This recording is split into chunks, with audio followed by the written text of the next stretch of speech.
that's what they need to do is 5G, but we don't have it here. Yeah, I have 5G in my house. You do. But is it like a hotspot down there or something? We're good, Mayor. They have a box that they send you in your house. I did away with all my internet. Everything is just 5G straight. And yeah, I had to change out my cameras to 5G, but it's great service. Okay, good morning, everyone. Were you a yes or a no? Yes. Yes. And to the millions watching around the world. It's early in the morning. Thank you, Counselor Coughlin. Yeah, I didn't need that extra hour sleep on my day off. I'll tell you, my neighbor saw me leaving this morning and goes, "Is everything okay? Why are you up so early?" Are you having any issues? Yeah. So it's August 23rd, 2022, 7 a.m. If you'll stand with me, we'll have a moment of silence, and then we'll have the Pledge of Allegiance.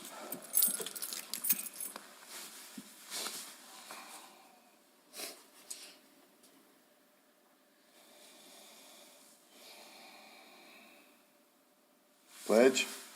I pledge allegiance to the flag of the United States of America and to the republic for which it stands, one nation, under God, indivisible, with liberty and justice for all. I salute the flag of the state of New Mexico, the Zia symbol of perfect friendship among united cultures. All right, thank you, everybody. Appreciate everybody being here very early. We'll go through this pretty quickly. It's exciting. The agenda items, number one, discussion on visioning of Phase 1 and Phase 2, design of the Horton Complex building project. And to discuss it with us here today is Ye Old Zeke and Tim Dodge. Morning, Zeke. Good morning, Mayor and Council. Morning. Mayor, if I may start off just to get everybody oriented, on this first sheet, what's currently in white is Phase 1. Okay. And, you got the Boys and Girls Club, and then part of Phase 2 on this sheet, and then the second sheet shows the east wing, and I'll let Zeke take it from there. Okay. Yeah, and I apologize for the sheets, they're kind of small, but I was able to get them on my computer here, and so we could look at them on the screen and or in front of you there. So basically, there's an overall view of the project. As Tim mentioned, we are currently in Phase 1, and then, so the overall view, if I can get my computer to cooperate here, does show all the Phase 1, which is dispatch, the dispatch in the courtroom and the intake and cell area behind the courtroom. Phase 1 also includes the electrical room. We're doing work in the electrical room. That's where the new panels are located. And we are rebuilding the 2 gang restrooms in between the electrical room and the court, as well as exterior renovations to the north of dispatch. We're currently working on the site work back there where the tower is located, the emergency generator is located. It's all right there behind the dispatch area. It doesn't really show on this drawing, but that's part of Phase 1. So for moving forward, I think for today's discussion, Phase 2, we're designing Phase 2 right now, which consists of the training room, that entire area, including the break room and the 2 little storage areas, and then as well as the main lobby, which we kind of call the grand entrance. That's kind of what we're referring to when you see grand entrance, is the main lobby there as you come in the front doors. The corridor all the way down the east hall, all the way to the far end there, and then all the offices that are labeled there. All those office layouts there, our architect Larry Mitchell, he just kind of threw those in there as placeholders for discussion. Basically, we've got a blank slate for the most part. In all of those offices, I believe there's 11 or 12 rooms that we're going to be able to remodel within this next phase coming up. Is that dispatch? Yes, ma'am. That's dispatch there, right here towards the left of the screen. Oh, That's the dispatch area that used to be the science room and the wrestling room in the back. yes, And so okay. that's basically what you see in dispatch and the courtroom. All that's been built as far as walls, that's what Okay. John's working on now, finishing out. And so that's our goal is to have that done within the next, month or two, to where dispatch can move in and occupy that area. Yes. The courtroom will be done for all intents purposes at that time, but it will not be open just because we won't have any public access. Because of the lobby and the vestibule and all that's kind of moved into phase 2. And there's going to be an actual breezeway. Correct. That's existing back there, and so we're redoing the concrete back there to get better drainage off the building. And it does kind of run back towards the I back want to know area. where there was a breezeway there. It's only about It's not very wide. Not very wide. Right. very small. Oh, okay, And so, will it be covered or no? No, it won't be covered. Right now, our existing conditions had the downspouts coming off the roof and dumping the water down there. And so we're fixing that with it didn't have downspouts, I'm sorry, it just dumped directly out of the roof. So we're adding some downspouts back there, and raising, the high end of that breezeway to where everything gets out and there's no holding water in there. Cool. and that's the main access for the dispatch? Well, so that and the very back door, so we've been working with Riverbend Engineering because he did a separate design from this one for the grading and all the site for the Horton. When the tower got installed in that back area, it required a little bit of change of grade. So we've been working with Chris Phillips and Eric on that, but there will be an exit out the back of dispatch. You can kind of see this door here. And that's probably going to be the main, emergency ingress and egress. If there's a fire, that's the door they're going to shoot out and get out into the back area. For preliminary, while we're finishing out phase 2, we've talked about dispatch entering in this door here, which is next to the Boys and Girls Club office, down this hallway and in the main door here. And that's just going to be temporary until we finish phase 2, when they can either enter the front door, or we're going to have employee parking back here in the back of the building. And we've added this corridor here next to the electrical room, which it'll get employees in the building through this corridor and be able to access either, to dispatch and court or over to the PD side. How many parking spots for employees are you looking at? Right now, I don't have those plans with me, but in Chris Phillips' design, he had back here in this whole row back here was parking, Okay, I want to say, up against the building. okay, And that may need to change, based on what we're going to be adding or doing in phase 2. We can definitely look at that right, to see, how much we need for employees. In our current site plans, it does call for a gated area back here coming off the building straight across. right. And there will be an automatic gate there, and that whole back area will be secured with chain link fence, 6 foot high, I believe.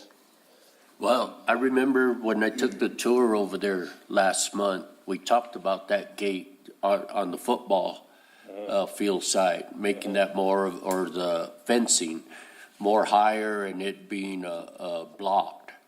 Put Okay. a line up there, not Right. just chain link, because Right. right now, I mean, it just for visual, and to me, I Privacy. thought for security purposes and Sure. stuff, because Friday night games and stuff, and Sure.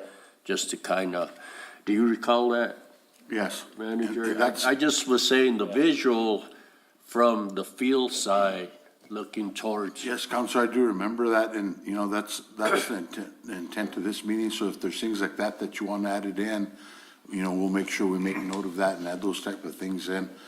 But just on that discussion, when you look at the length of that backside of the building, Right, you got about 19 spaces that you can fit in there. in that So that's spot. more than adequate. Would to- that be adequate for all the, Yes, with the dispatchers and then the court staff, that should be adequate to house them. And then some of the special operations that will be occurring in the building that want to park in the back. So, with that type of, a block wall, it's probably better to, have so that you have that security. And then, you have the ability to actually screen anybody from seeing who's going in and out of there.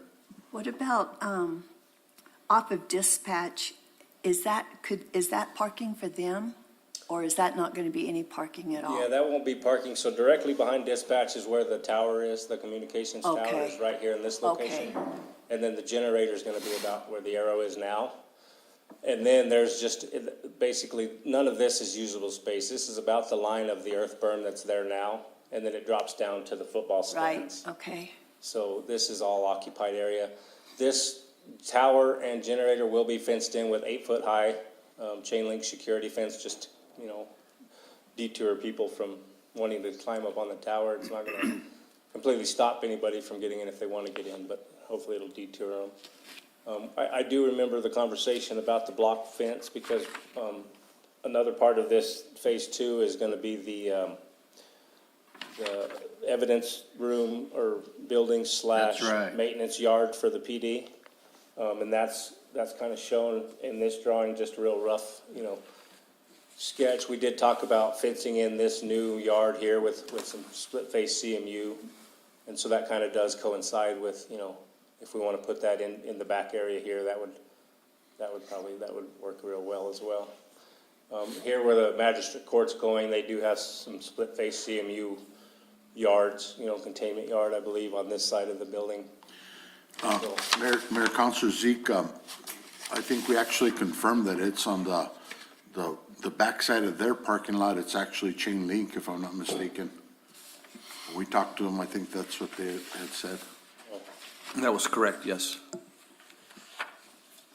So that's, you know, maybe we can work with them to upgrade that if it's a need to change it to split face. You know, because, you know, on that part of the property, that's why I really wanted to have a conversation with Councilor Coughlin too, in his other capacity as a Boy and Girls Club. Do we maybe need to change some of that reconfiguration? And I think the intent's to erase that building, but is there a way to maybe accommodate your parking and your operations in that area and then, you know, move that Sallyport building to, you know, a different location on that same property? Well, I would say that it's not going to impact our parking because that's not going into the parking lot. The parking lot, I firmly believe that once this is all done and that parking lot gets a new surface in there, which it definitely is needed because of all the trenching that's taking place, and it's striped, we'll be able to be much more efficient with parking. Because right now, sometimes there's 6 or 8 feet between vehicles, just enough that you can't park another vehicle. So you'll be able to get a lot more vehicles into that parking area, which will also help with all the events that are taking place in the Horton gym by Parks and Rec when they're doing the tournaments and the youth sports and things like that. And I wasn't just talking about the parking, but Yeah. also your kids outside playing. Well, and the kids are outside playing, so what that does is it minimizes the space that the kids would be able to use. But looking at that, I kind of am not, I don't have any objections to it, because one of the problems is on the south, on the south side of that building, sometimes the kids go around there and they're playing where we can't really see them from the building itself. You know, although we do have staff out there, the ones that are in the building can't look out the windows and see. That eliminates that as an area, but there's still plenty of area to the right of that between the Boys and Girls Club and where that CMU wall would be for them to use. So I don't have any objections to that being there from the Boys and Girls Club side. My concern is that if you have all of, and this is an operation thing, and if the chief is fine with it, that's fine, but you have all of the PD way down at the other end of the Horton complex, but you're gonna have evidence stored in this building, so there's a separation there between the two. It just seems like you would want your evidence closer, other than vehicles, but you'd want your evidence closer to where the detectives are and everybody else so that they can access that evidence that's in storage. And sometimes there's a bunch of it, isn't there, Chief? Yeah, yes. And once the evidence is stored, there's some different things that we have to have in place. The PD we have now was a bank, so we had to retrofit it to work for what we needed it to. But there's no ventilation systems, there's no, a lot of when we test for drugs and those types of things, there's no hoods in there to get those particles out of there. Most other facilities, police departments actually have a detached evidence room. So it's not going to create an issue of it being too far. Because the only time that an officer should touch it after that is whenever they're going to trial on the court case and having to present it to a jury. But outside of that, once they give the evidence, we could have temporary storage facilities inside of the police department itself, and then they go into the vault, and they should never touch the evidence again until it goes to trial. Okay. And like I said, that's your area, you're the expert there, so if that works, then I don't have any objections to that. So I don't have any issues there, unless there's another area that you're looking at. Mayor and Council, and, I think it's just, when we look at the configuration of how it sits on the site, I think we need to take that into consideration, see how it works best. But like that building, the placement of the building, to me, it just doesn't, the current building doesn't look right in just the way that it works there, so. Well, the other thing is that there were communication lines run from the main building to that shop building. When they came out to trench and put in the underground electrical, all of those communication lines were cut. So if that is going to be an evidence building or whatever else, you're going to need some type of communications going there, and that's going to have to be put back in place. It currently comes up to a I'm going to call it a transition box. There's probably a better term for it, but right behind the dumpsters that sticks up out of the air. And if we're talking about police stuff, that's that's a very poor way to do it for that, because you're going to want it all contained.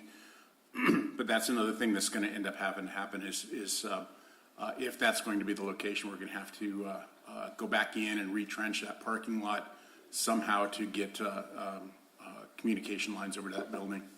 Counselor, I think right now we're gonna have to do that for the new electrical service that's gonna go to that building, because currently the electrical feeds overhead, and so that's gonna be removed as well, so we will have additional trenching from the new power pole locations out in the middle, kind of the way they're feeding Horton now, so we'll have underground from there to the new yard wherever it ends up. And the communications will follow that route as well. And it's going to come from the transformer pad that's going to be located over closer to the building? Either that, I'm not sure. We haven't talked to P&M yet about this design or this preliminary design, but it's either going to come from the poles underground like it did to that transformer. I don't know if they sized this transformer. I know they sized it for the Horton and the Boys and Girls Club, but I don't know if there's any for future use. Yeah. So it's either going to come from here to the transformer or from the pole underground, just like it did originally. But wouldn't they need a transformer on the pole? Because those transformers are all coming off, from what I understand. Correct, yeah. They'll have to figure out, if we do come from the poles, there will be a separate transformer for this building, but that's kind of all a P&M deal. Okay. That we'll coordinate with them once we get further into this design. And we can definitely keep that communications pedestal that you're talking about. It can be within the enclosed yard. That's definitely a Well, good I don't think there's a need for a pedestal. It can just come down and go underground and then come back up in the building or right next to the building. Mayor and Council, the other thing is we found out last week that we were funded on the local government funds to resurface Service Road, Reese, and then a portion of Hall Drive. So next year, we will have money to get in there and resurface all that area. That'd be great. And that way we can work on the parking lot as well and fix that up. So, all those trenching issues and stuff like that are better to address now. Oh, yeah. And I think keeping it underground is the way to go, because it just looks unsightly to me when all that spaghetti strings up there in the air. So. Well, from a security standpoint, to me, having everything underground rather than overhead is going to be the best way to do it. It just really cleans it up. Sorry. I know we've discussed the access for this building would come off of Service Road, correct? That's kind of what we've talked about. So, even if this yard scooted, we demo this building and grade it out, and then this yard scoots a little bit closer to the south. you know, just for consideration, the access would probably be off of Service Road and not in the parking area here. If the access is kind of gonna come on in off of, Service Road, either push the whole thing down or extend the wall out all the way down. There's no need to have that extra space between, where you've got the lines at now in Service Road. That would either give them a larger yard or just shift everything. I thought we had to have some sort of riparian water and drainage and some weeds and roots growing over there. Well, originally, where that building is, if you look at the top left-hand side, that's an area where Eric was talking about putting a detention pond. Like, just stop and think, is it retention or detention? So there is supposed to be one up in that area. It's kind of right in there, yeah. Wiggle it again, I didn't see it. Okay. Actually, up a little bit, because it was gonna be right, it wasn't gonna block the entrance, but it was gonna be in the section of the parking lot. I thought it was going to be more At the point. at the point. There were a series of them. I believe along there's the one here, lanes. at the point here, I believe. But there's nothing south, right off Service, right in there? I know there's culverts going in at each driveway location, so I think the intent is to keep this drainage ditch, because there is new culverts going in at each of the driveways for the court. Mayor and council, in our current plan, it doesn't show any improvements in that area. And, you know, I think it's an option if you do move that building a bit south and then give a little bit more space, then we can follow through with the landscaping on the north side and then landscaping on the south too, because that, you know, if you really look at that area, even with the ditch, it becomes a little bit unsightly, but I think there's ways to landscape it to Yeah. where it's gonna look a little nicer. So we're planning on building a new building. Oh, you can't Yes. use that building. Well, I know, but I hadn't seen any plans or any design or any money or anything. No, Have you? that's the intent of this meeting, just to introduce that idea, Mayor, to y'all. But, I was still trying to swallow what we were spending on the other part of Horton. yes, and the whole, Stuff right here. Yeah. Yep. the whole availability of funding on this, we have that legislative appropriation for 3.5 million. So that's your next item on the agenda. Yeah.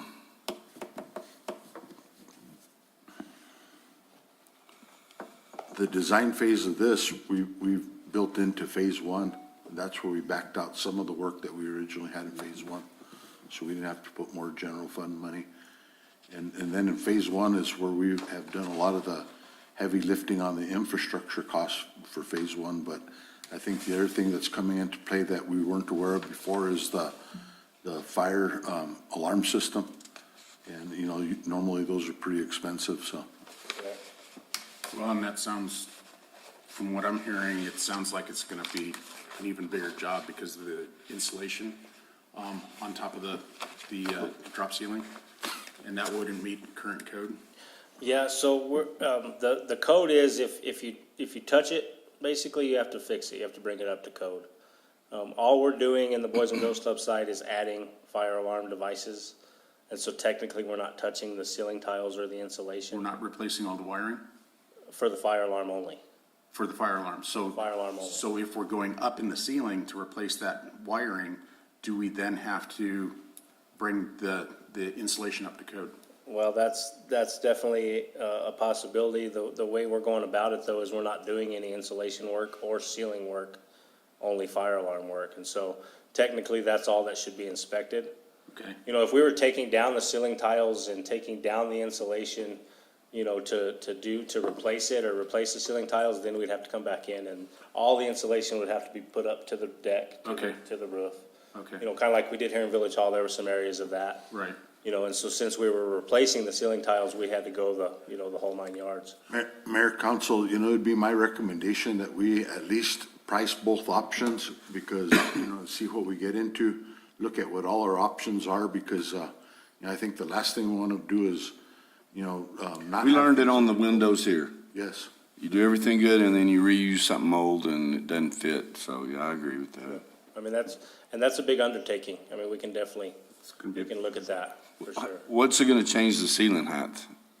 In the Boys and Girls Club, it shouldn't change it. We can go back to the ceiling height that's there now. We would just have to get the insulation up to the roof, up to the deck, and then come in with new ceiling and new grid and new tiles. Mayor and council, you know, that's an area that we can look at some additional grants to do some improvements over on that side of the building. And, you know, there's different ways to approach that. And, you know, Ron and I can start looking for money to actually do those improvements on that side as well. But I think we need to consider bringing the whole building up to code. Those things, you know, do exist, those type of deficiencies. Putting my other hat on, one of the concerns is if we're doing that, that means I can't have kids in the building during that construction phase. And we'd have to think about a relocation plan where we'd relocate during that time. So Boys and Girls Club, that's our property, right? Yeah. Village of Riddles, Yeah, okay. And then, you just rent? We lease it. Yeah, okay, Lisa, yeah. And one option may be just to, you know, go ahead and upgrade the fire system and then come back, you know, at some point in time when we raise some additional money to upgrade the whole Boys and Girls Club. Right. Yeah. I think long-term, we need to think about, you know, you know, really making some investment on that. But maybe with this phase, trying to get it good, but finishing out what we need to finish out for Horton and then come back. Yes.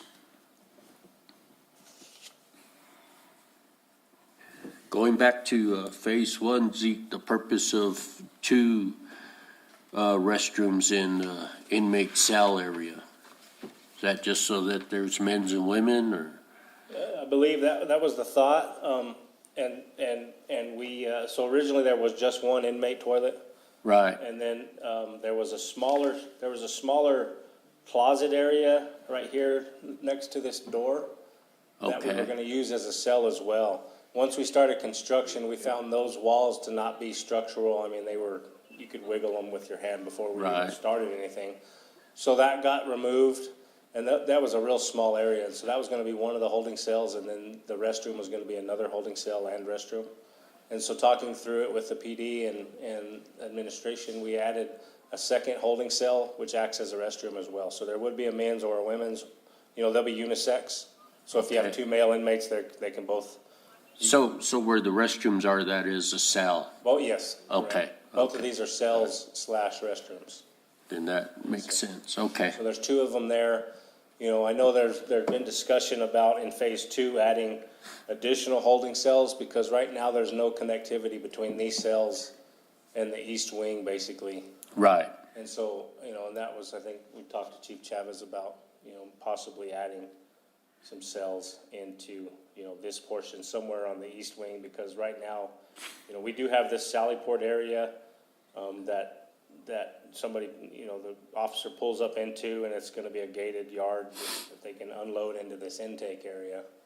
But then from here, you know, there's no way to get them to the PD area, and I don't know what the need is, if there is a need to get them to the PD area once they're in intake, but okay, currently those are the only two cells on the plan.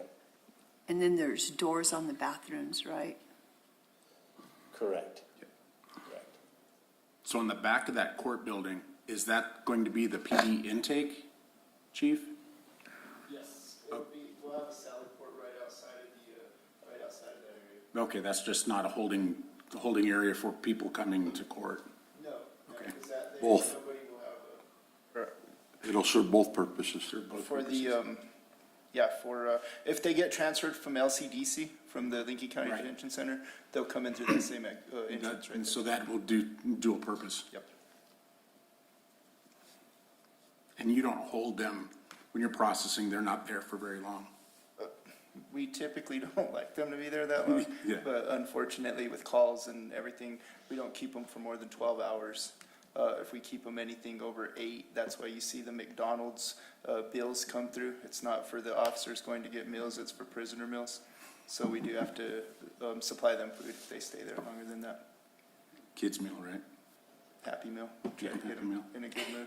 Mayor Pro Tem and councilors, I believe the rest of that area around those cells, you know, an area there, you'd have an intake desk, and then you'd have a bench that you could have inmates or So off to the side, we'll have our IR 8000 for whenever we do make a DWI arrest, we'll be able to have them submit to a breath sample immediately, and then we will have our fingerprint machine and our camera stuff that is required to process a inmate before we take them to the Lincoln County Detention Center.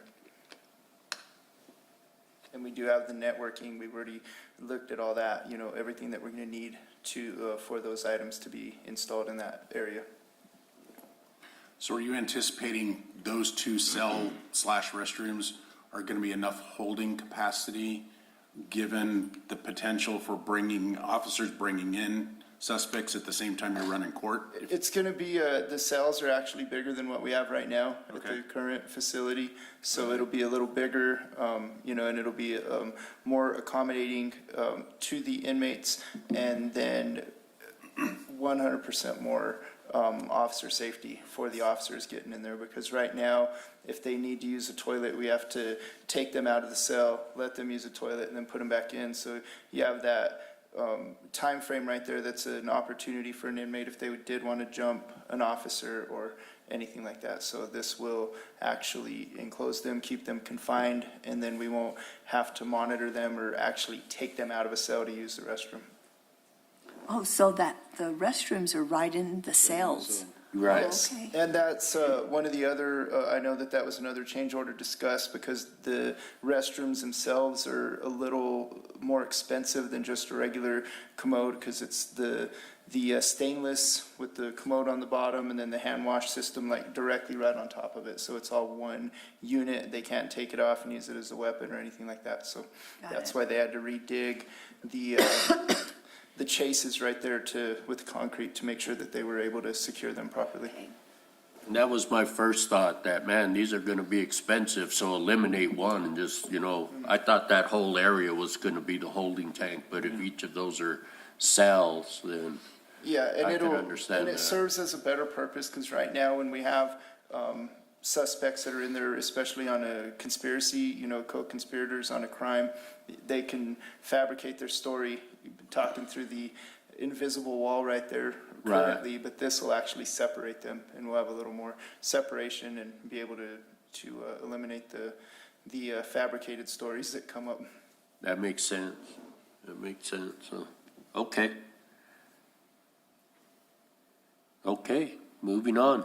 So Chief, because you have the commode in there, you can't do video surveillance? You can, you just have to, we'll have to get a engineer to put it to right at the perfect spot So where they you can't can't see see them. 'em. Yep. Okay. So, but you can have it in there, it's just a matter of the placement of the cameras and the angles and stuff.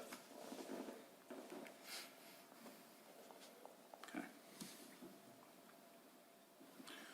We done with phase one? Any other questions? So I do have a question. I don't see it on either phase one or phase two, Zeke, but the sidewalk in the phase one diagram that we have, the sidewalk that is outside of or south of the cafeteria of the Boys and Girls Club side, is there any plans to replace that concrete? Mayor Pro Tem Council, I believe that's a phase 2 item, isn't it, Zeke? I believe so. Are we talking, Yeah, it is. right down here? On the south side, all the way down on the very bottom. That long lean, This piece here? that whole All piece along there. that? Currently, this piece is not, there's a piece of concrete missing here, I believe. Yeah, there is. We're gonna replace that along with the concrete in this area, Okay. outside of these doors all the way to the new entryway. But this section of sidewalk from here to here currently does not get touched. I would recommend that we look at replacement because on the left corner there, when it rains, you've got, we call it Lake Boys and Girls Club.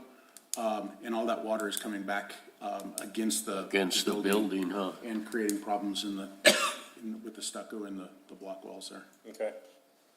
I think we could work that into the phase two section of it.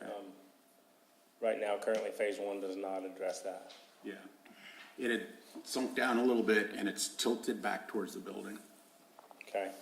I know, with the rains we've had this season, we've gotten to see kind of what the water does coming off of Service Road. And every time it rains, and of course this year it's been raining in inches, every time it rains, but we've been getting tremendous water off of Service Road, and it's just filling up the ponds that we have cut now, and so. In a matter of minutes. Yeah, so we do have a design for the grading and drainage from River Bend, and that's kind of what the ponds are existing, they're cut to that existing plan. And so we do have to install a new culvert at the first driveway there. I'm just, we're wanting to make sure that the grading and drainage is gonna be adequate, based on that design. Just getting to see the runoff this year has been Isn't that a 24-inch culvert? correct. And you're gonna go to a 30-inch? No, it's going right back to a 24. I believe. 24? Yes, sir. Okay. Yeah. He's just taking it out and replacing it. Oh, because of okay. Because of the life of it, I guess, it's past the life of its. Okay. The other area the water is creating a problem is in the area where those existing power poles are on Reese. But I believe Eric was talking about trying to get the water to flow on the other side of Reese, because right now it's eroding that surface that's there. You're getting some pretty good trenches in the asphalt. Over here? Yeah. And there's a manhole cover right in there that sits below grade, so that when we get rain, it's going down through the little hole in the top of that and adding to our sewer.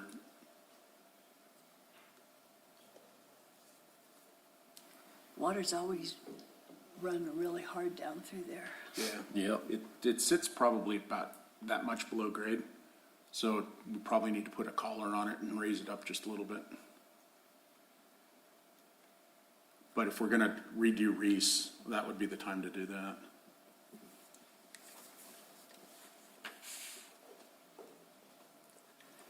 Any other questions, phase one? I know we kind of jump into phase two, but I like to move into that section. And again, these are all preliminary, correct? Correct, yeah, these Correct, are just so- basis for discussion. And marking up, we can definitely mark these plans up. I think our architect, Larry Mitchell with Mitchell Cruz, he's actually on the Zoom. So if you have any specific questions, building-wise or architectural-wise, he'd be more willing to jump in and answer those, I think. But he provided this drawing as discussion, start of discussion that, we can move walls, we can, other than the walls that are in black, all the real thick walls in black, those are all existing. And so those, we can't really do anything with those, so we're kind of bound by those, but all the light drawn walls, we can move them, we can change them. He's got some new restrooms, shown in there where the break room area is, proposed. I know there's been discussion of adding, a shower, or a couple showers possibly, a locker room, whatever you guys want. It's kind of a blank slate right now, so open up for discussion or moving stuff around on that plan. Chief, isn't that what you wanted? Didn't you want showers and a Yes. locker room? Yeah, at least one, yes, man. Mayor, council, I'd recommend, Zeke, that we start at the beginning of, like at the entrance, and then move our way east on the building. Okay?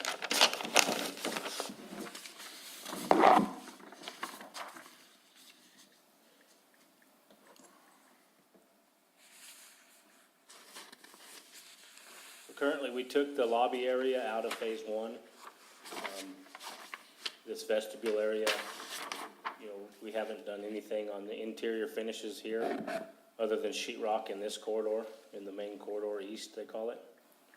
But the training area, break room, storage, there is a little bit of plumbing in this break room for a sink. There's drain and water lines. I know there's been discussion of adding a restroom. We can possibly get that done. But, training room, if we're leaving this as a meeting room, or if it's, starting here, this is kind of where our remodel in phase two starts. It's gonna be this training room, lobby, and the entryway. This one that says store on it right here, we have, started the talk of this is gonna be the forestry. These two rooms here are gonna be the new forestry department. Where this little white line where my arrow is now, that's we've installed a transaction window there for people coming in, going to forestry. So these two offices are pretty much like they're shown now. So if we need to rearrange these for forestry, we can definitely do that. Zeke, real quick, if you don't mind, talk about the entrance to the courtroom, how that was changed and how they have a window there as well. Okay, yes, so here is, there's just an opening here. There was doors here originally on our plan. We moved those doors to the east. They're now here. So this whole area is big open lobby area. As soon as you walk in these doors, this is all big open lobby area. Right here where the cursor is, there's a transaction window for the court. So anybody coming in to pay a citation or having business to do with the court. Citation. They can, He's only written one. It's a big one. this is where they do that, at this transaction window here. But this whole area is all open. You know, there's a ramp up here. This is gonna be the main door to dispatch, but this is all an open lobby area, corridor. And so there's been talk of, you know, raising the ceiling up in this area, as high as possible and making this more of a, you know, kind of a eye-popping, you know, entrance into this nice public building that we're gonna have when we're done, you know, with That'd be some great.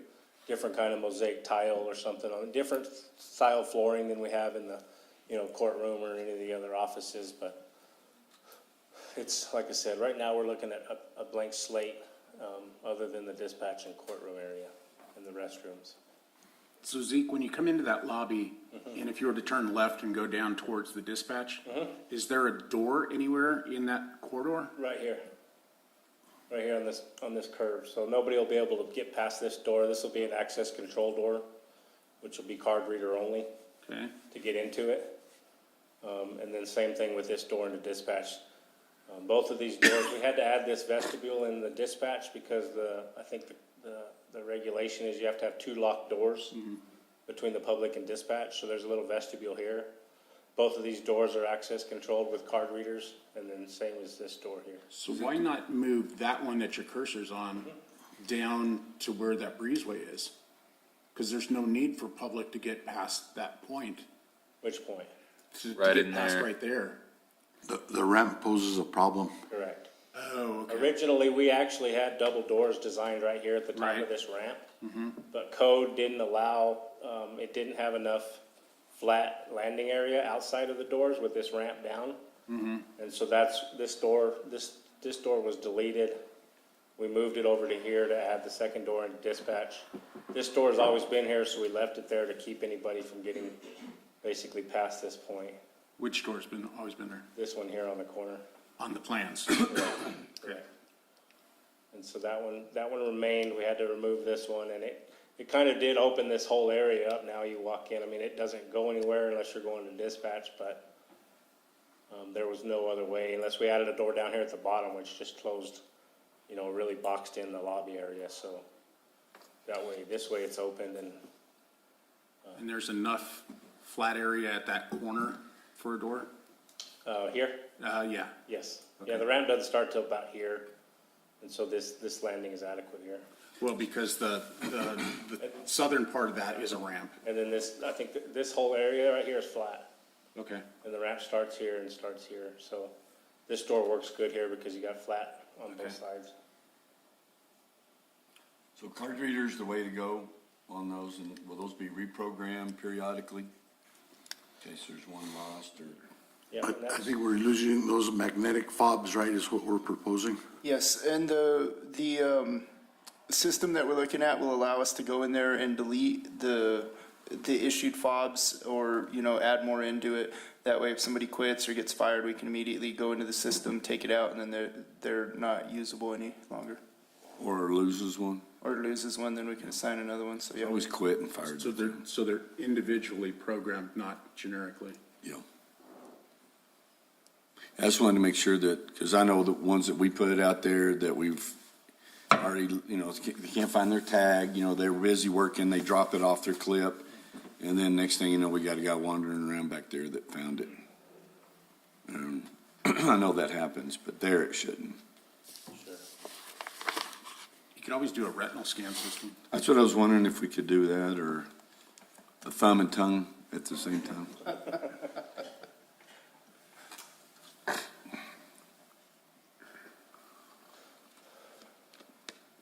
So when will we have some ideas on costs? Mayor, after this process, the first meeting that occurred was a visioning with several of the stakeholders in the building, and, they met with the architect, and so now that you all meet, if you're all good with what's proposed, if there's any other additions, then they'll go back and they'll move towards, probably about a 60% design and start pricing as well. Well, and that's the point I want to make, is that after this is approved, and then we can't be going in and changing. Right. Having change orders, I need a plug here, I need whatever there. I mean, we have got to make sure we've covered all those bases. I agree. And, because I know that's been happening some.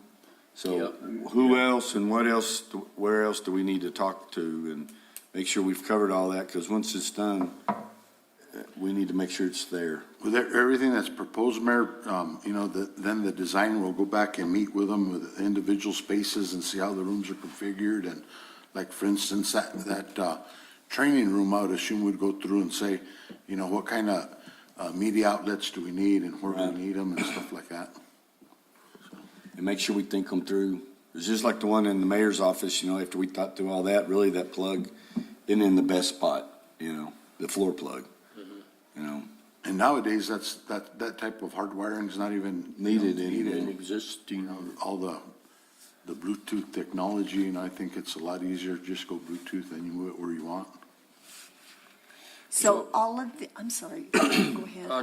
And again, going back to the office's layout, the one right to the Forest Service, I see three, I'm calling them closets to the office. What's the purpose for that, where all the other ones are two?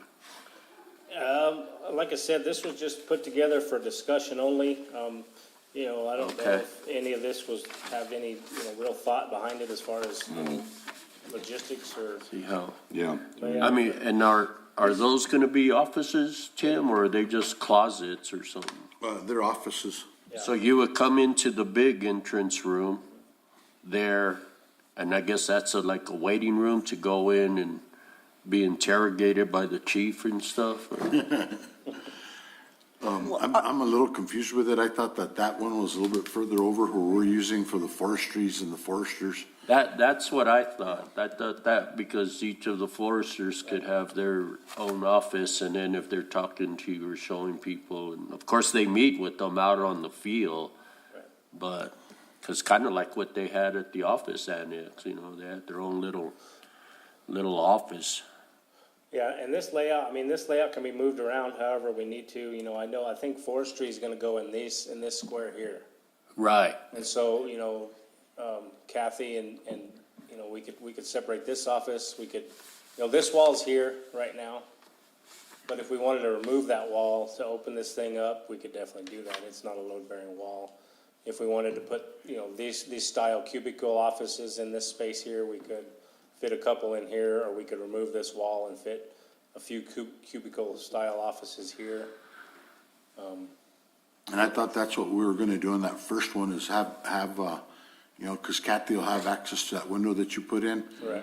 And then that type of configuration with your director and then two Two foresters. foresters in Yeah, there. would work perfect there. And then, that would give you, opportunity for the other offices to be the same layout as you have. With the two. Is that where the police officers are going to go, Chief? Yes, and there's, looking at that design, there's some other things that would be more cost-effective that we can do, like for the patrol room and stuff like that. But those discussions will come, before those plans are finalized. So with the architect, does he have a design, interior design? Because that's what I want. I mean, it needs to look nice. If anybody's been to the new convention center, or whatever it's called in Hobbs, the way they did the paint, the carpet, all the different paints, the offsetting walls, the pastels, I mean, it really looks nice. Rather than walking into a white or tan building. Yeah, Mayor, we would have a phase where we actually go through and, select colors and things of that nature. Well, I'm not talking about just colors. I'm talking about Yeah. carpets and flooring and accents to the walls and all that. Are we bringing that into discussion? Yes, sir, I think that can definitely be brought into discussion once we get, the next phase of design, where he can start with renderings, and that sort of thing. Mitchell, those guys have that capability, Correct, I believe that's true, correct, Larry? like an interior design. Yes, we do have that capability of doing that, and that's something that we would be eager to look at. As Zeke was saying, we just need to first see what all we can get nailed down as far as laying out the offices. I follow what you were saying on the forestry. It's all just pretty much schematic at this point, but going off some layouts, that's the layout of the offices that we've come up so far. But again, that may vary, according to your needs, to your uses. Okay, thank you. Zeke, I have a question. In that corridor where the wall is by the electrical room, well, it's actually the corridor there. So if you look directly below that, you have an office with a door on either side of that wall. Does that create a security issue because somebody could easily pass that security door in the hallway by going into that office and coming out? Or could we move that wall to the left just a little bit to where that solid wall is across from the electrical room, and then that provides better security? That's an option. Another option, this wall's already been built, but now's the time to move it if we want to move it. Yeah, because you see what I mean? With Yeah. you got a door there and a door on the other side of that office? Well, and you could, we could add this as access control door as well, so where not just anybody can get into it. But like I said, now's the time to move this wall if we want to move it. It's already built, and the door jam's already installed in it, but. So is there a reason why the door was put into the corridor in that location? Because I see you've got that exit out the back. Was that an emergency exit for the public? No, well, not necessarily, but this is going to be the employee entrance and exit. Okay. And so that was the thought. The employee entrance and exit is going to be here, and then they're going to be right into the building here. The employees wouldn't have to go through this door, and then another door here to get into the court or dispatch. Yeah. I believe is the reasoning for that wall or door and wall being placed there.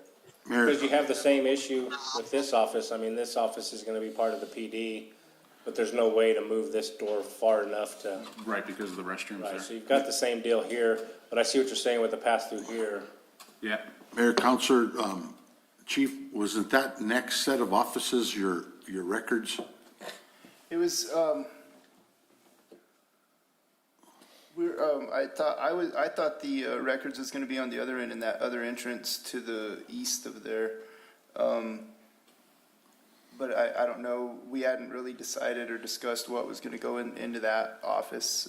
I thought that's why you had moved that door and allowed public access to that point so that your records could be accessible to the public if This they came in. office. Because another option is in this office, you could build a dividing wall all the way across. To where if somebody did slip in this office, they wouldn't be able to get through to this doorway. You could divide the wall here as well. But this office is, we're talking about public records maybe.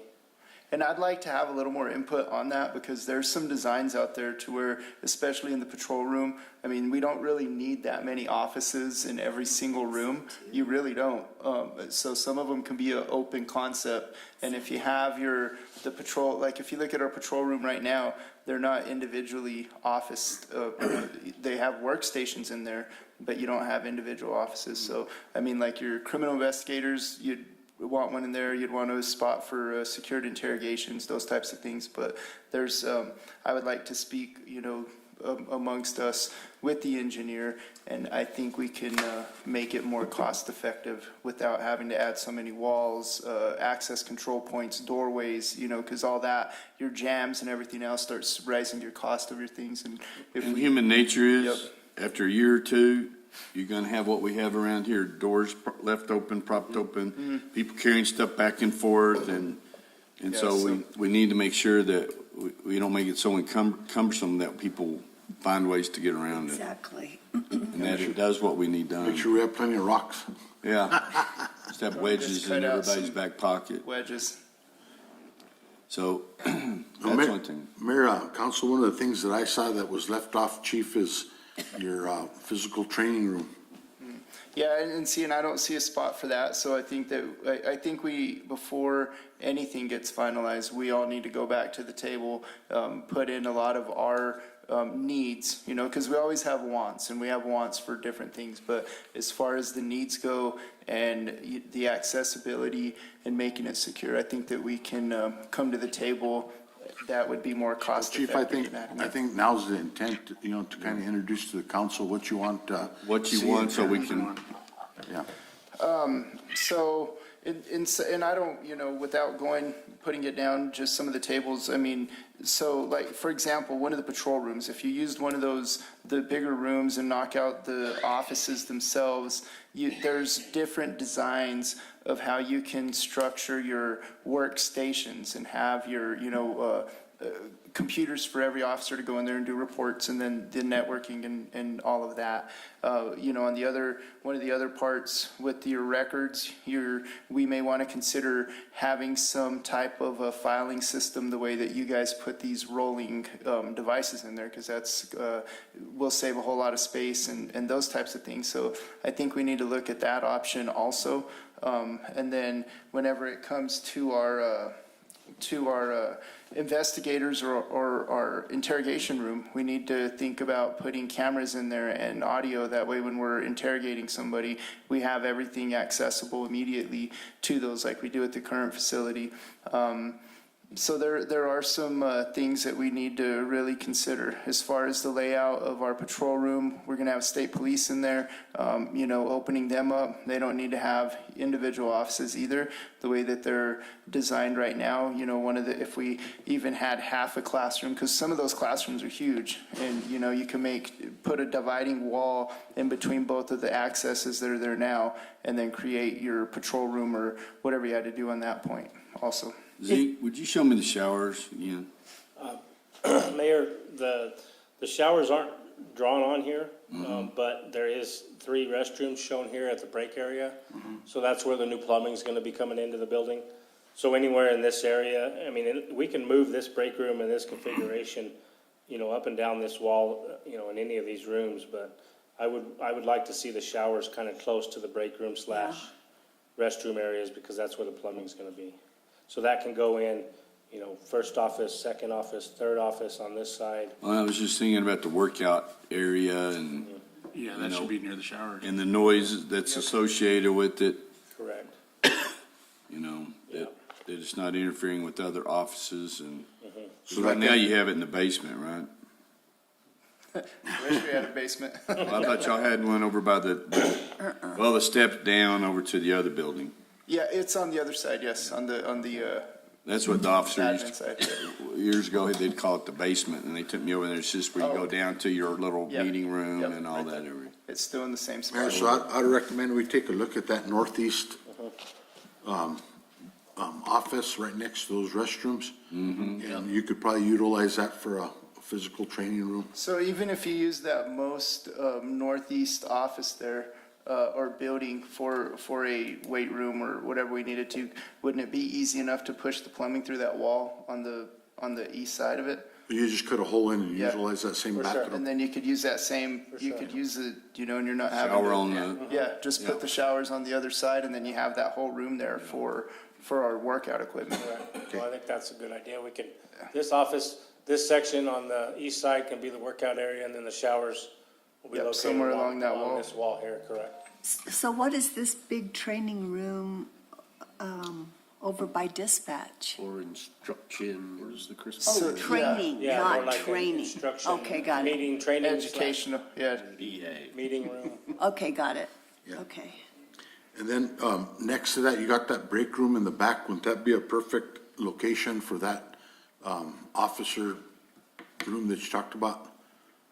As far Having as, your big open area for all your officers to go in and do their paperwork and whatnot?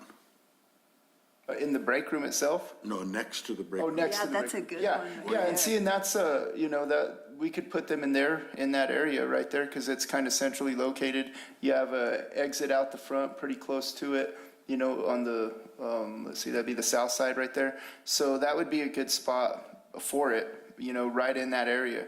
Because then you're, yeah, right in that area there. Because if you put your desks and configured them along the walls, like kind of how we have them right now, you'd be able to add a lot more space. And then what you can do for your supervisors, you know, is add a cubicle in the middle. They have like the kind of the either 3 or 4 areas, workstations. Each one of the sergeants could have their issue. Because right now, you know, the chief complaint is, well, we're going to lose an office. Well, in all reality, you don't need an office as a sergeant, because if it gets to a discipline issue to where you're having to speak in private, you know, it's going to be a lieutenant or above that's going to be addressing those issues.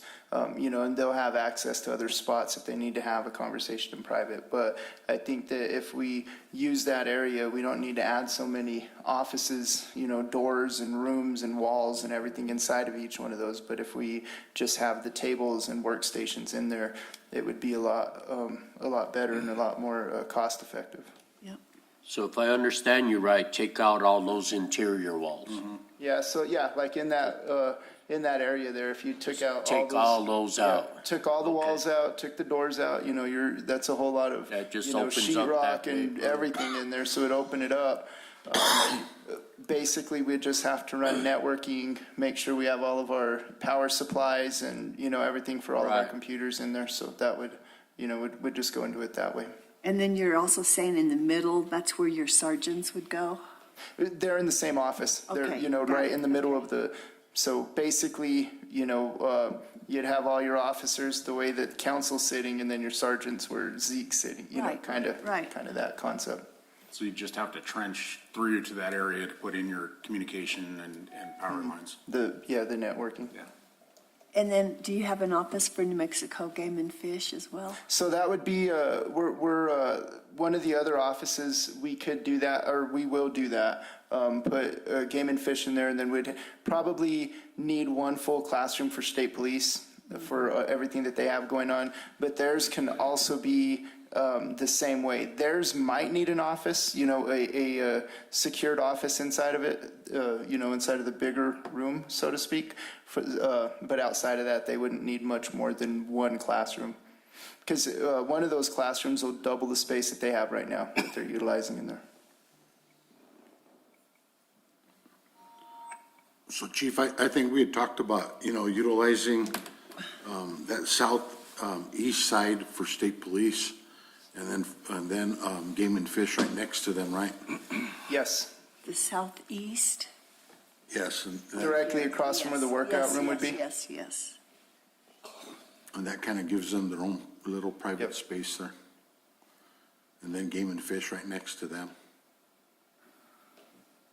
And where would the public entrance be? Is it right there? Right in the front, yes, right there. Right there, okay.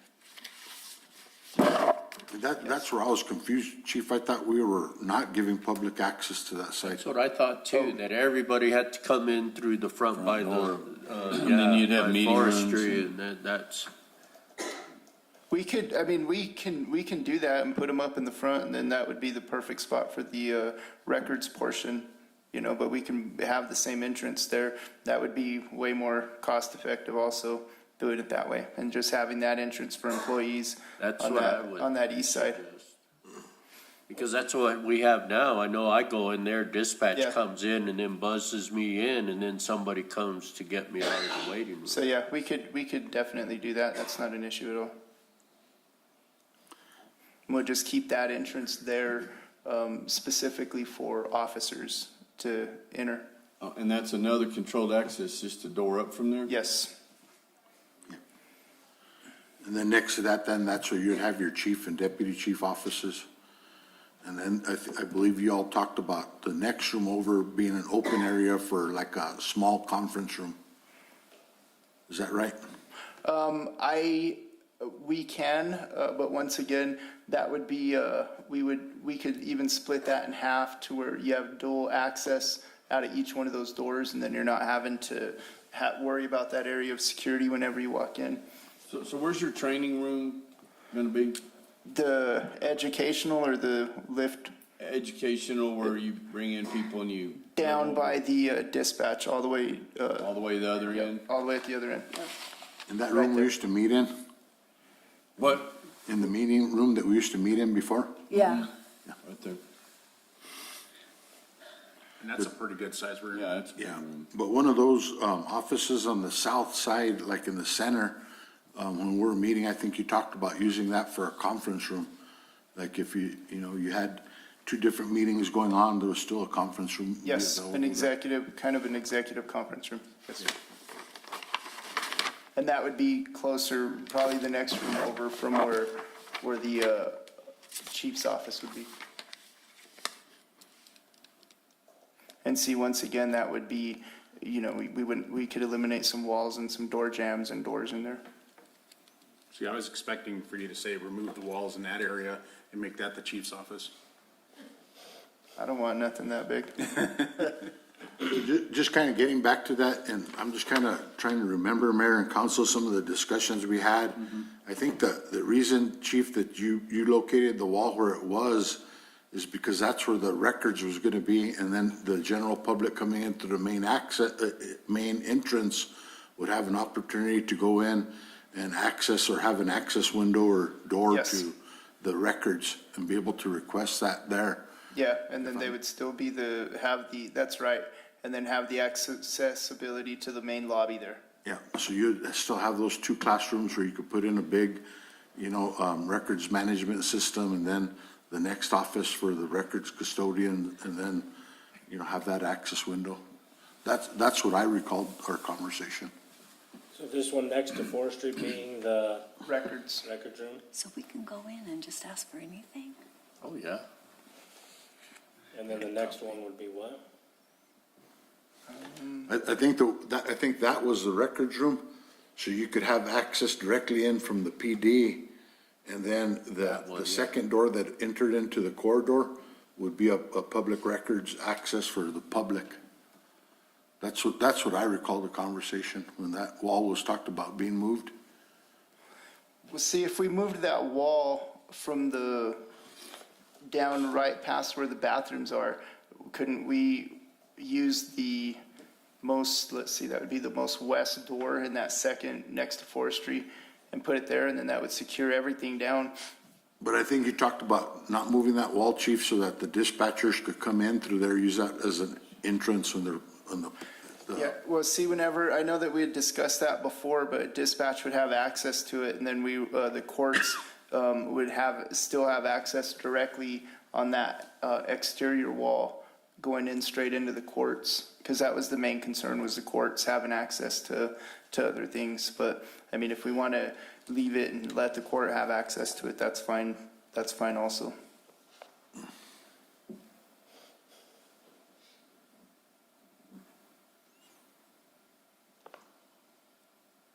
So when we're breaking this out, you're gonna design the HVAC system off of that? Correct. Whichever way we end up, Because I don't want this stuff that we got here. I mean, it's a headache every day you come in, yes, sir, understood. so. And I'm just throwing that out there because those are some of the conversations that I think we had talked about, is why we had made the, you know, recommendations the way we did. And then that would still leave other opportunity for that room next to Forestry to do something else if we ever needed to, you know, expand any other type of operations, you know, maybe a separate place for code enforcement or something like that. But it still gives us additional room for expansion. So where is code enforcement gonna be? Well, I would like it down closer towards Forestry in one of those building, or one of the offices there. That way they have direct access to the courts, and, you know, they're on that side of the building. So maybe that second office next to Forestry. Right there, yeah, Yeah. that's a good idea. So Zeke, where you've got that arrow that says public transaction window to records, so that's pointing to a door. Would that door be eliminated and put a window there instead? We can, or we could put the window in the wall next to the door. Yeah, Because if it's just a window for the public, by closing off that door, provides better security. Right. I would, because they would have entrance into the secured part of the building. I mean, if we eliminated that door and put, one of those windows right there, I think that would be a better solution than to keep the door and then add a window. Just eliminate the door. What and kind of then window are add you talking about? One of the service windows, yep. Because then you're gonna need to have seating for them out there in the hallway, because it may take a minute or 10 while they're waiting on the records to be procured, retrieved. Well, that's something else. In that hallway, you're gonna have doors. And that's where the design, I think, is important, so it doesn't feel like the inside of a doghouse when you're in there, I mean. And see, you'll have that whole hallway area there. It'll be a little different, more inviting than anywhere else. If we put some chairs out there, I think that would be okay. And then you're saying code enforcement's gonna be outside the Yeah, door right coming into the PD. Yep. Outside the secured area.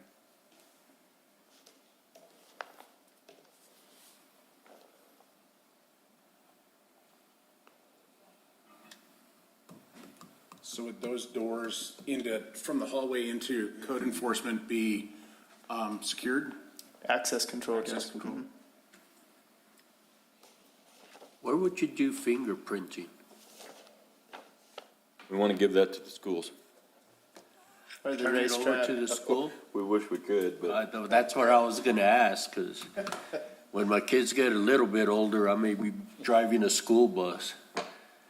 Yeah, and we'll, Oh my God, what's wrong I with don't know, you? we're gonna have to figure that out, where we're gonna have that at, but, what's gonna be the best solution or of where to place that, the fingerprint machine, because you don't need That's where I much was space. thinking, do y'all still do that? I Yes, mean, I sir. know for my concealed weapon, I went in Yep. there to, And we so, don't need much space for it, less space than the size of that table is what we need. You could probably work that operation into Yeah. the same area where you have your code enforcement guys. okay. Because you have people coming in from the public too.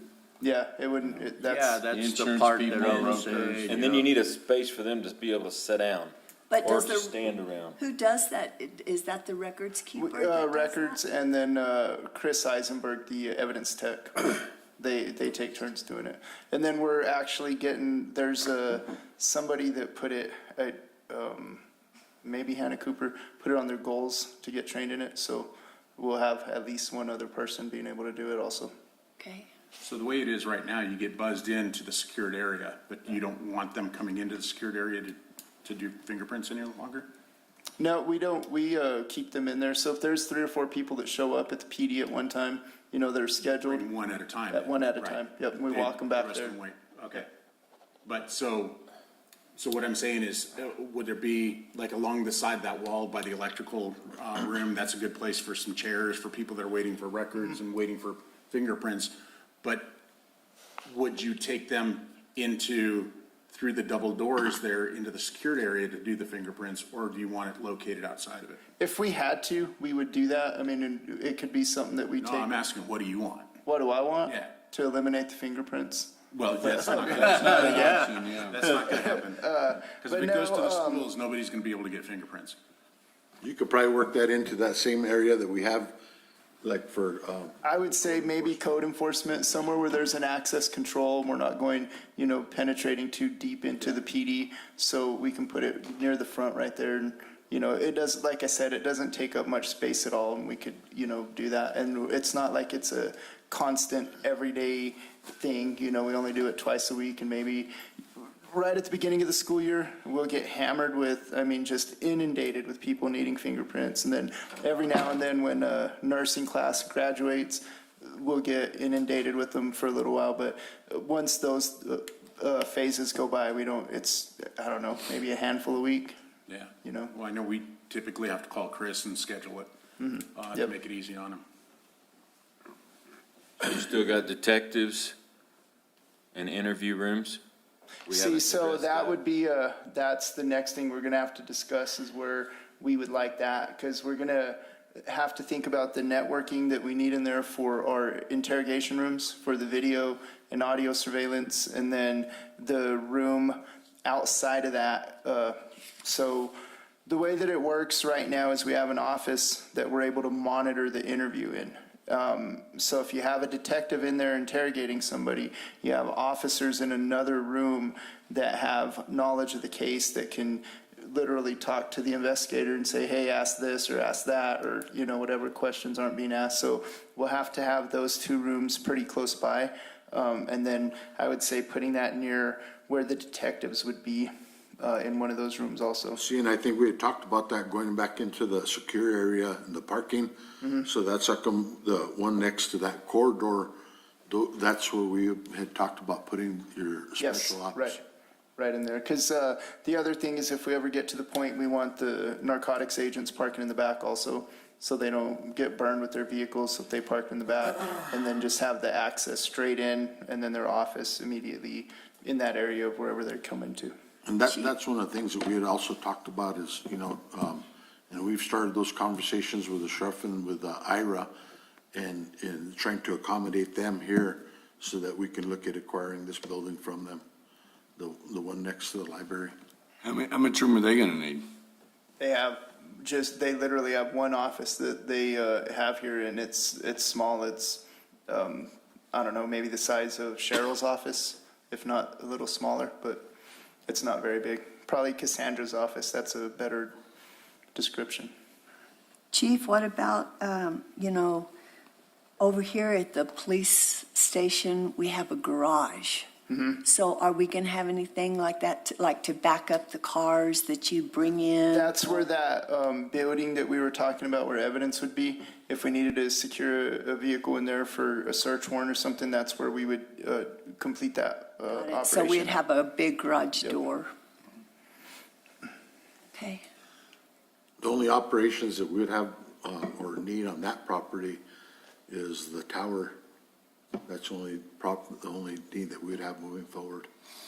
So I believe, and if I'm not mistaken, I wasn't at that last meeting with the schools, but I think somebody had said that the schools expressed interest in that building, In which building? the police station.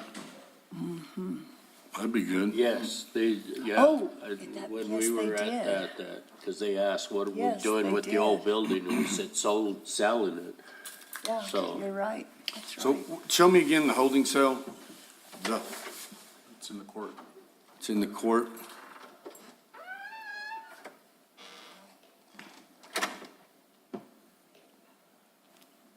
So there's two bathroom. Right here. Okay. And so that's accessible 24 hours a day. Yes, so the gate, or Zeke, if you could scroll over the fence area outside of it, that'll be secured right to the top of where the courts is. So the cars will pull in there, once we get the inmate out, we'll have a gate, some type of electronic gate to secure that area. As soon as we get the inmate out, they'll walk in through that back door, and then whatever booking process has to take place, whether it's a DUI or whatever, we'll process them. And then if they have to be in the holding cell for any amount of time, we'll put them straight into the holding cells right there. And then if the courts come in, if the judge needs to see an inmate that's being transported there, it'll be the same thing, except they'll just go straight into the holding cells till they're ready to be seen. So they'll have a bathroom in them? Yes. Okay, but when they put them in there, then is the officer gonna pull his unit out of there? Because he's gonna have to go do his paperwork Yes. to Go all come the way in, around? He's Yes. gonna have to come through the parking lot and come in there to the patrol room to Yep. do his To paperwork. do his paperwork. And then if we know things happen where the dispatcher's watching, they're like, hey, the inmate's doing handstands, they're gonna have to reverse that process, go through the parking lot. Either come that or back run in. down the hallway. They can go down the hallway to get a little more immediate access. That's the only And thing, then go to the courtroom and, Yeah. that's the only thing I hated it, because the police officers are so spread out with the dispatch and the jail and everything. They shouldn't have direct access to the dispatch. no. The police officers? Right. They don't need to be in there. Yeah, they won't have direct, if you look at any other consolidated dispatch authority in the state, they're miles apart. So, except for, I think, Doñana County maybe, but they're like half a mile out from where they're, Oh, wow. yeah, so and it's their own secured building. That's all that operates out of there is communications. They have nothing, the police officers literally have like one of the bank, tubes that go through there. If they have paperwork or whatever, they pull in through the Sally port, put it in the tube, and they never have access with the dispatchers. I mean, I'm sure there are unique situations to where they do have the access, but for the most part, they shouldn't ever have any access with the dispatchers. I was just wondering, because when I was there at night, the police officers were coming in all the time. Right. Yeah, and ours is past, you unique. remember? Yeah. And there's, Got it. yeah. So it's, And then with the court, Not you should using- have separation, Yep. so there's not a Okay, appearance Yeah. of. okay. And then another thought is technology. April the 12th or something, we had something happen, we lost all the power all over here. There needs to be a backup so that if and when that inmate's doing a handstand, somebody can get there Oh, via gosh. a hard key or something, so you can get to them. True. And the generators, they'll be wired up kind of the same of how we have them right now. It doesn't open, once the generator kicks on at the current police department, we don't have access to the whole building. We only have access to a few access control points. But it'll get us to the building, but it only works on a couple of doors because the generator can't, the load to make everything operate is a little bit too much for the generator we currently have. But it'll be the same design. We'll make sure that once the generator kicks on, we're able to access the areas that we need to access immediately.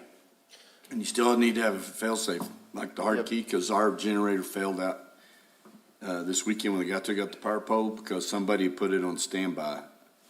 And it just been serviced, so, you had to run out there and check it, and then it went on, but you had 15 minutes of that. Yeah, we had the exact same event happen when we were in Santa Fe last year when we had the snowstorm. The generator kicked on, but we couldn't get power into the building. Flipped one switch and everything worked fine. Mayor and council, talking about generators, the current setup for the generator now, the way it was funded through DFA, is only gonna run dispatch. And so Yep. we need to talk about that, adding a generator in this phase that's gonna run everything else that Yep. needs to operate during a power outage. So we need to size that correctly and make sure it's connected to everything that needs to stay That on. needs to be funded before toilet paper rolls or something, I don't know, I mean, it's just, because when you lose all that in there and you can only, you can't do this, can't do that. They have to bring their own toilet paper on. Right. So that one room on the north part there that's unlabeled, that's where we were talking your detectives and your undercovers? Yeah, so where the IT room is, right to the east, right there. That would Right be there? it, yep. Okay, and you mentioned something about them having immediate access coming in from that back parking area. Yes, so right to the west of that, there's that hallway right there. They'll have access coming in through the back. So that, again, I'm seeing another problem with that, is they have access coming in, they're going into the public area and then into the secured area. I'd recommend, I'm with you, Counselor, I'd recommend we open up another door back there directly into the detective Do the area. patrol officers need an exterior door to come in off the back? I mean, we could add one in there, that wouldn't be a bad Because, idea, yeah. because if we're gonna put patrol there, it currently shows a door coming there, and I'm assuming patrol is gonna be parking out front. So we could eliminate that and move that over. Patrol's Well, see if to the east. patrol, Yeah, if why patrol was would- they're there not gonna and be we out had them front. parking, that's where the employee entrance. Oh, near- okay. They'd have access to, right across the hallway to get out there. And it's and if you think it's a long haul, go pace out ours, what we have currently right now, that's a lot shorter. Yeah. Of a trip to a unit from the patrol room to there. And then we just need to work with the schools so that they're not parking against that wall there. Yep. That. East On the east wall. Yep. Because I know they park a lot of their cars there, because that way they're in the shade of the building when they come out in the afternoon to get in their cars. Yep. I believe we already worked out that easement issue, haven't we, Ron? Yes. Yes. Just put some signs up, patrol cars only or something. Because the only thing that I see is that the issues we're going to have is, 8 times a year, graduation, home football games, those types of things is, what we're going to have is when we're going to have Take it in debacles. tow. Yeah. Yeah. So thinking of that, one of the things that I've thought about is, and it'll be through educational and people just getting used to it, is during football games, allowing people to park right there on Service Road, like we did for graduation. We opened it up, to some parking spots, and they parked actually on the road. We shut it down. It worked fine. So there are some options in that area that we can work with the school to create some parking for Did you them. have trouble Friday night with the No. parking? Okay. No, we didn't have any complaints, but it was raining and we only had a handful of spectators there, so Yeah. if we have a rain event every single home game, it'll be fine. Yeah. But again, once we get that parking lot paved and striped, I think it'll increase capacity. Because again, people just park willy-nilly wherever they want. So in your conversation you had with the school about the old PD, what were they talking about, the administrative office building? They were just kind of asking that question with PD moving over here, what are you gonna do with the old building? And I just said, sell it. And then that's where Bickard and Beatty But I kinda. see where you're going. Yeah, I mean, Yeah. if in the future, we end up with that, we do a swap or whatever, what would we utilize that for and how would it play into? Administrative offices, because you could have that, because I've, not gonna say confirm or deny that I've heard of that rumor coming down with that, and if it was, available, you could put your administrative offices in there. You, us? Us, the PD. If that was given to the PD, you could do that, or you could put other functions in there that directly relate with the police department that work with. Would you use that as the evidence? You could. It would be, Like put a garage or something on there, like a door, revamp it a little bit? You'd have to tear it down and rebuild it for a garage. yeah, you'd have to put, you'd have to add to it to do a garage in there. But anything's possible. You could do that and it would be adequate for it. There's plenty of room inside of there. But see, that would be, if we're even remotely hinting to that conversation, you could get that a little more shored up, because then you could undo all these little blocks he's pulling out right now and go, okay, guess what? We're gonna move chief, deputy chief, admin, records. You could move all kinds of stuff in there. And then you would not have. We need to talk to them Yeah. now. We should, because I think that when you mentioned records, that was something Bickard said, man, they have to retain records for 50 years and they're running out of space. Yep. And see, the thing with it is if you had it that way, your other complex would be completely secured and you really wouldn't have to worry about a lot of the access. It would eliminate a lot of the access control points that you had in the other side. But you'd have to have A before B, and I don't think it would be possible to get A completed before B, Right. because the two have to almost happen simultaneously. So then this could be built out as is. If that was a possibility in the future, you could put, instead You could of. put cubicles, temporary Yeah. walls, stuff like that, move over, let them Exactly. build out, let them move, and then go into it's a step process, but Yeah, I think it would we ought to be, have that you conversation. can create a temporary solution with what we have right now.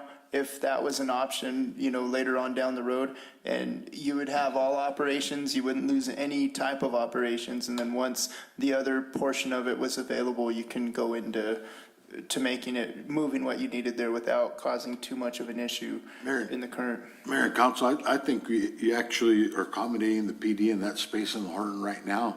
Right. And like that administration building, I think we just look at that for a different intended purpose or for accommodating additional parking. I know that place is a major drainage issue right there. Terrible. That's what I was saying, if Eric was here, he It's- wanted to do a retaining pond there, that whole It's area. terrible. When it rains a lot, it floods right down into the building. I think we can acquire it, but I think we would, look at what other needs we have and not just a additional building. I think Yep. we accommodate the Well, I don't know, man, it could be converted to a daycare for the employees or something over there, so we. Yeah, I'll go for that. You know, I mean, Adult there's employees. options. I'm just saying, Yeah. I'd like to have that conversation, say if that's even plausible, to start looking at disposition of this property, what we would do, and then put it in our master plan for this, rather than it coming up later. We'll broach that conversation. Yeah, and just see whether we tear it down, building a Definitely. pond, whatever, you know, but have that in our scope already. As long as it's an existing building, there are waivers available. Believe me, I know all this stuff. I'm dealing with it. For daycare? Mm-hmm. Because I'm getting ready to have a conversation with the lady here shortly, but I don't know what she wants. Or, whatever her name is, but she called, so I got an appointment with her in an hour. For daycare? Let me see, where's my calendar?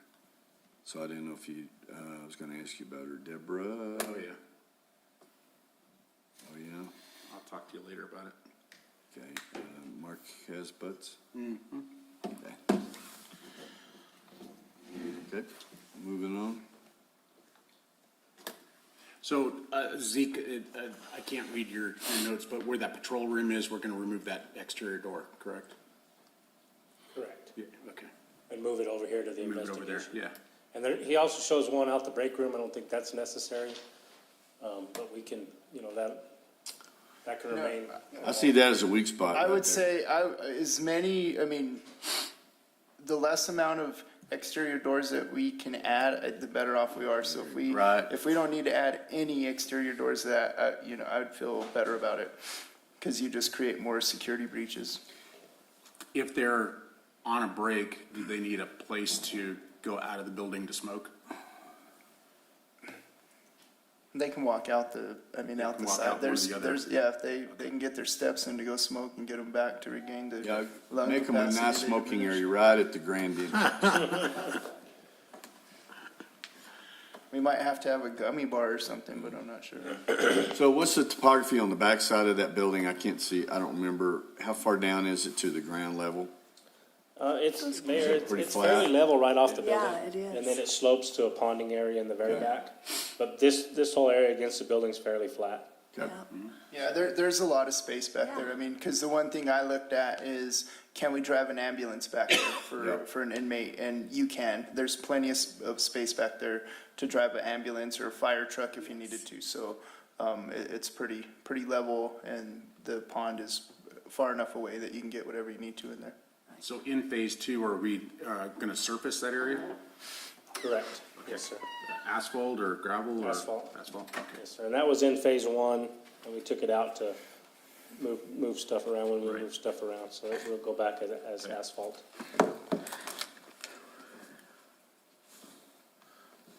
Because that area back there does get shaded, so during the winter, you're gonna have ice. Nice.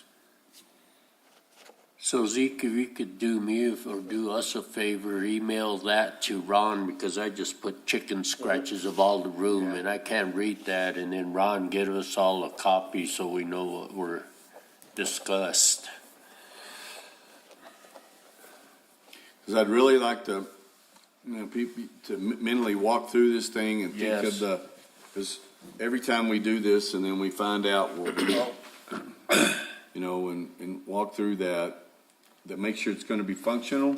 Exactly. And that's yours and his, y'all have the experience on that end of it, and then how forestry and everybody practicalities are. But Mayor, if I may, I think it needs to be pushed all the way down. The officer's input, the sergeant's Yeah. input, Why? Kathy's input, your input, anybody that's going in there and they go, well, if you're asking, whether it be soda machine, whatever, you just get it out there and then you can come back and go yes or no, instead of at the end and go, oh gosh, They don't have a, yeah, the little guy, he didn't get to say that, boy, we'd had this, we'd been in I tall cotton. it always happens. I just want, because during this class, as we're going through, the first thing that was said was this building is not cohesive for a police department.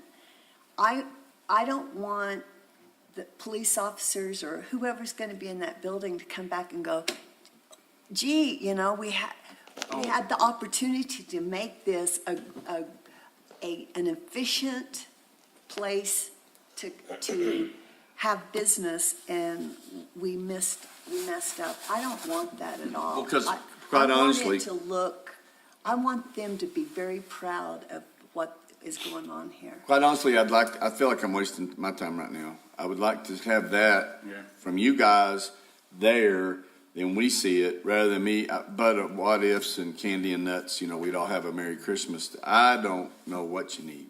And I agree with that, I have gathered some input, but I agree that we need to get everybody in there and, come to the table. with I know we feel like what we'd like to see when you walk in the building, the entranceway, what is the aesthetics, the decoration, what's the feel? That's all I'm gonna have input on. What you do in the back in the offices, that's y'all's business. Mayor and council, I believe that's what we had. We had a scoping meeting before. We had all the lieutenants. We haven't pushed it down to the officers yet. But we did have, the major stakeholders come up with these concepts. this right these here. Ideas. So we can kick it back down to the lower officers and, different departments, see what they think.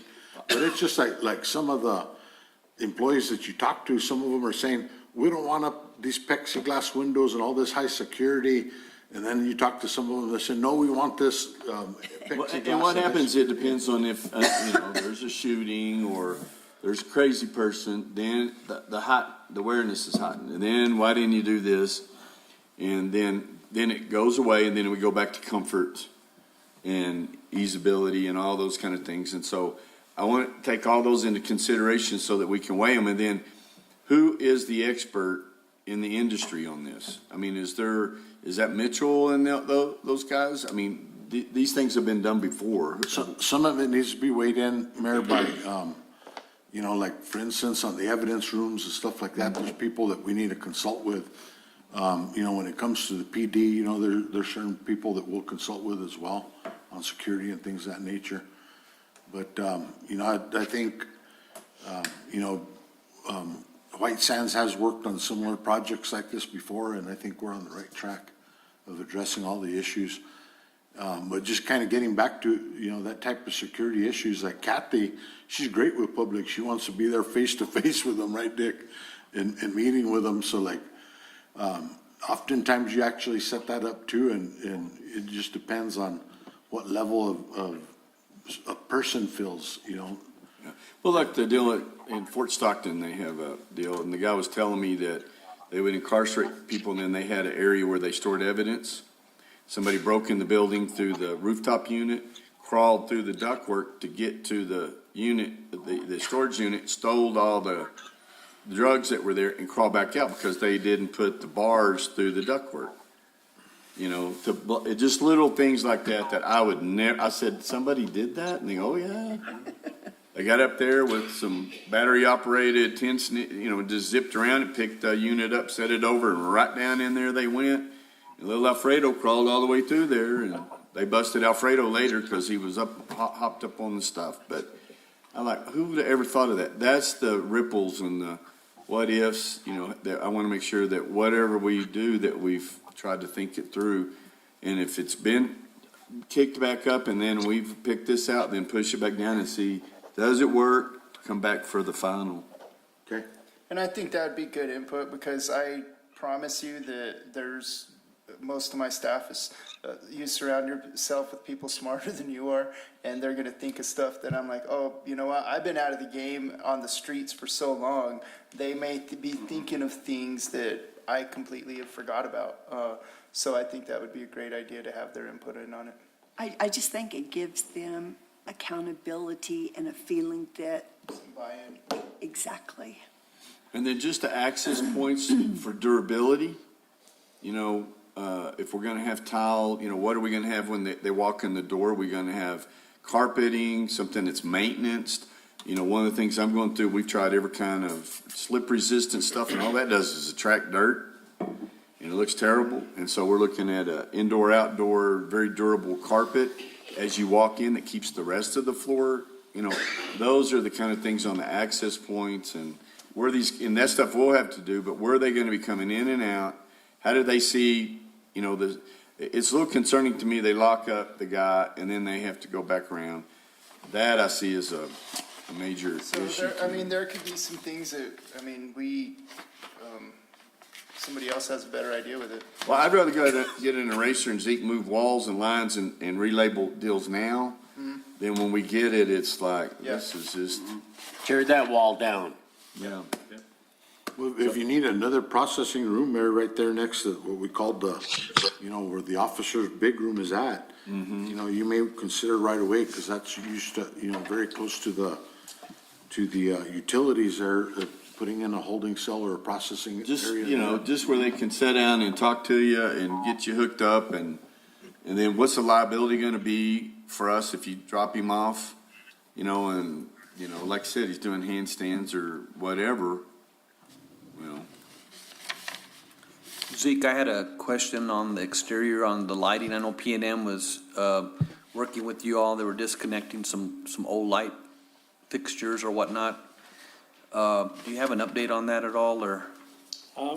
Yes, Ron and Mayor and Council, I did talk to Ryan from P&M last week, and he does have a work order in, so he's scheduling that. What it is, there's 3 existing light poles in the parking lot. 2 of them are in the way of the new construction, and they're not really serving a purpose at this point.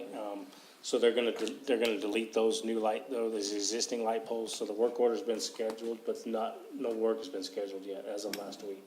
Okay. In the new project of phase 2, there will be 2 new light poles with four head light fixtures installed in the south side of this building in the parking area.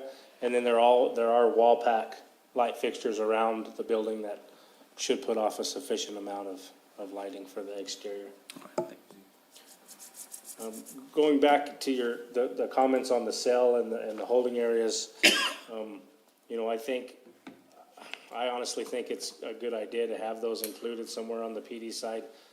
Talking about the 2 double doors going into the courtroom right here in the front, in discussions with the court staff, those are like buzz to open style doors that the lady in the front office can buzz, that nobody can get in the courts without her buzzing that in. So we could definitely add access control to that if we needed, access for the PD, but currently it's just a buzz to open type door. So there really is no connectivity through this courtroom to the back unless you're already in the courtroom. Just wanted to throw that out there for everybody's, thoughts, but I think adding some cells or holding areas in that, within PD somewhere is not a bad idea at all. And that's not, I completely agree with that. I mean, that wouldn't be a bad idea at all. So you're talking about like keeping those cells there for the court and then adding some over here where okay. Because I don't know what the rules are, I just know some of the older ones I saw, they had one kind of larger one. That was for, where they just stick people in, there might be 3 or 4 people in there. Can you still do that? Yeah. Okay, that's, that you might have 2 guys in there or whatever and holding, but then you got a female, what do you do? I know, And let me tell you what, I see a lot of that female action going on, probably y'all see it too. Some of them are pretty rough, and so where are you gonna put them? And that's where, like right now, if we have them, we put 2 guys in one cell, and it's not a very big space at all, and then you put your female in the other cell. So you'd need 2. So yeah, you'd for sure, at a minimum, need 2 cells in there.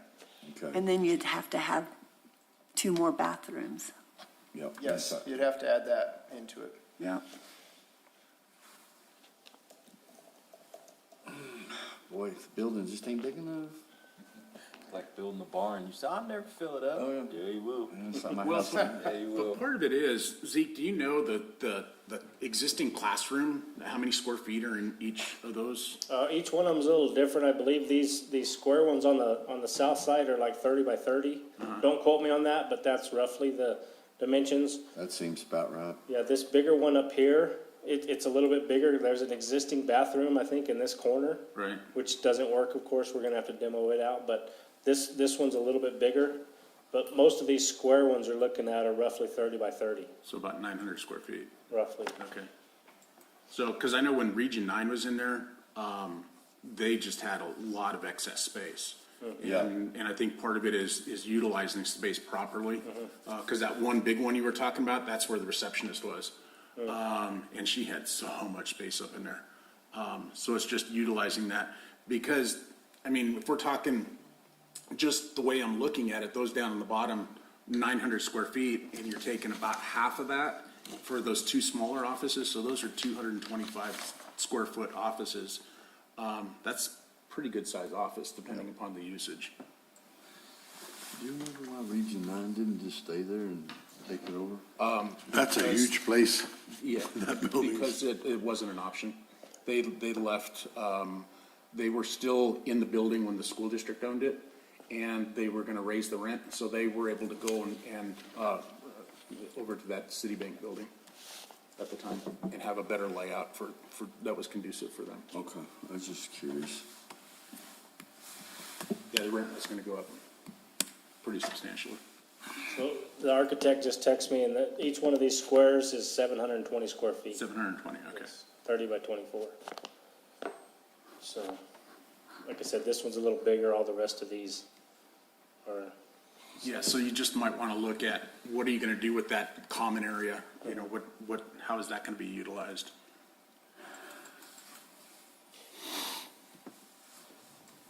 If I may interject, please. Yes. In some of those offices, when we lay them out, and again, that was just kind of a bunch of mush, not sure which way we would go with this. Those offices might hold 2 or 3 cubicles, but as was suggested earlier, they would maybe just be best to operate as one big office pool in there. We did the Causeback Police Station renovation some years ago, and I don't know if you all have been in there at some point.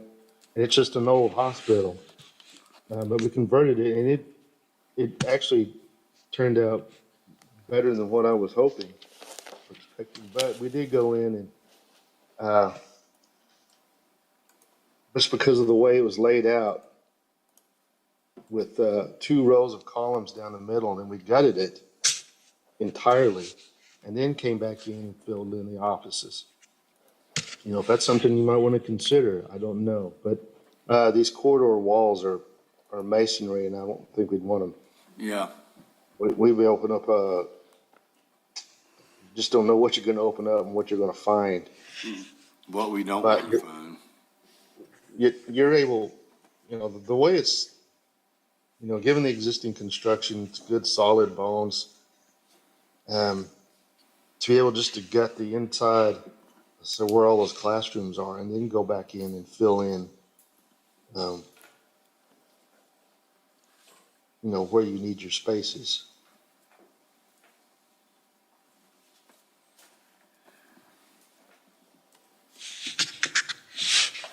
So Mayor, I think we've done discussing all of our part, and if we're going to go back and get the staff to take a look at it, I think we're done with this item.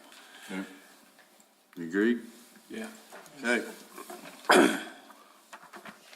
Move on to item 2, discussion and possible action on grant agreement with the New Mexico Department of Finance and Administration, LGD, for legislative capital appropriation 22-G2890 in the amount of $3.5 million to design, construct, equip, and renovate a building for a public safety and consolidated dispatch facility, and to purchase equipment for the E911 addressing program system in the village of Ruidoso. You need a motion? Yep. Go. I move that we accept grant agreement with the New Mexico Department of Finance and Administration for legislative capital appropriation 22-G2890 in an amount of $3,500,000 to design, construct, equip, and renovate a building for public safety and consolidated dispatch facility, and to purchase equipment for the E911 addressing program system in the village of Ruidoso. Second. Okay. Roll call, Ron. Counselor Letterman, Aye. Counselor Hooker, Aye. Counselor Eby, Aye. Counselor Salas, Aye. Counselor Coughlin, Aye. Counselor Jackson. Aye. Thank you. And thanks a lot, Zeke. Yeah, thanks a lot. Okay, can I get a motion to move into closed session, please? Mr. Mayor, I move that we move into closed session for discussion of limited personnel matters citing 1051H2 NMSA 1978 for further discussion subject to the attorney-client privilege pertaining to threatened or pending litigation in which the Village of Ruidoso is or may become a participant, citing 1015-1H7, MSA 1978, and finally, discussion of the purchase, acquisition, and/or disposal of real property and/or water rights by the Village of Ruidoso, citing 1015-1H8 and MSA 1978. All action taken as a result of the closed session will be brought back into open session. I so move. Second. But wait, order now. Okay, roll call. Counselor Jackson? Aye. Counselor Hooker? Aye. Counselor Coughlin? Aye. Counselor Salas? Aye. Counselor Letterman? Aye. Counselor Eby? Aye. Thank you. Thank you, everyone. Now if we will adjourn to the, Inner sanctum. yep, Mayor, I think Rodney and Cheryl from Chief need to be invited into. okay, Rodney, Chief, and Cheryl. We're going to the back.